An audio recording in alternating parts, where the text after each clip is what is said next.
బీరకాయ వేసేస్తున్నాను ఫ్రెండ్స్. పచ్చెనపప్పు మగ్గిపోయింది, బీరకాయ వేసేస్తున్నాను.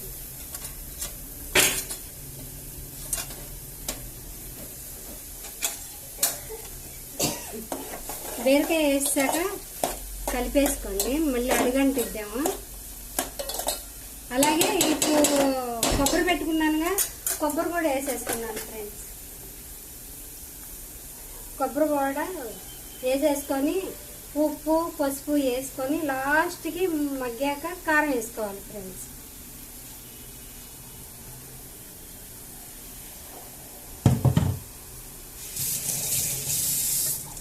పొద్దున పూటలు కదా ఫ్రెండ్స్, కొంచెం హడావుడిగా ఉంటుంది అన్నమాట వంట చేయడానికి.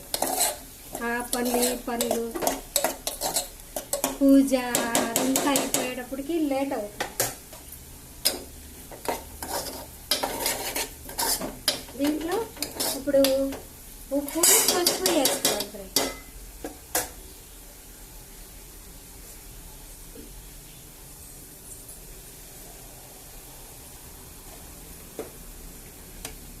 కల్లుప్పు కరగదు కదా కొబ్బరికిను పచ్చెనపప్పుకి, అందుకని నేను కొంచెం సాల్ట్ వేస్తున్నాను. మీరు కల్లుప్పు వేసుకున్నా పర్వాలేదు.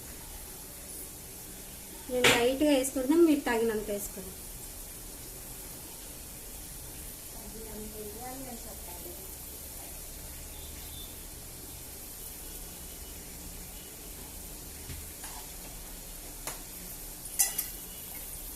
తగినంత వేసుకోండి ఫ్రెండ్స్.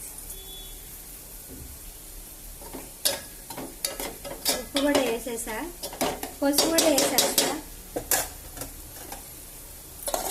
శాంతం మగ్గాక ఒక్క చుక్క నీళ్ళు పోసుకోవాలి, ఎందుకంటే ఉడకాలి కదా, అందుకని ఒక్క చుక్క నీళ్ళు పోసుకోండి. బీరకాయకి అవసరం లేదు కానీ కొంచెం కొబ్బరికి మాత్రం వేసుకోండి. పచ్చెనపప్పు ఉడకాలంటే బీరకాయకి కూడా వేసుకోవచ్చు నీళ్ళు. నేనైతే ప్రస్తుతానికి చిన్న గ్లాసు వేస్తున్నాను ఫ్రెండ్స్, ఉడకాలి కాబట్టి.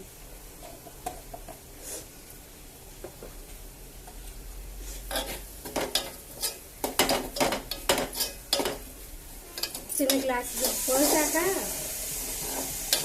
అటు ఇటు శుభ్రంగా కలుపుకొని కలిసాక ఒక్క చుక్క నీళ్ళు పోయండి. మంట తగ్గించేసి సిమ్లో పెట్టండి, నిదానంగా ఉడుకుతూ ఉంటుంది. అప్పుడు ఎగిరాక మనకు ఉడికిందో లేదో చూసుకున్నాక కారం వేసుకొని తగినంత గార్నిష్ చేసుకొని దింపేయడం.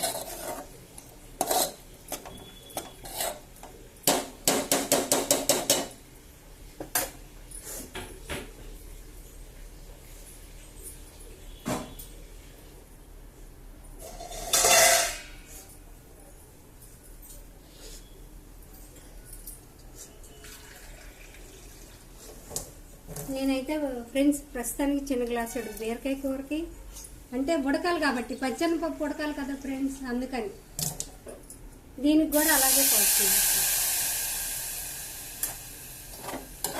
పచ్చెనపప్పు ఉడకదు కదా, బాగోదు.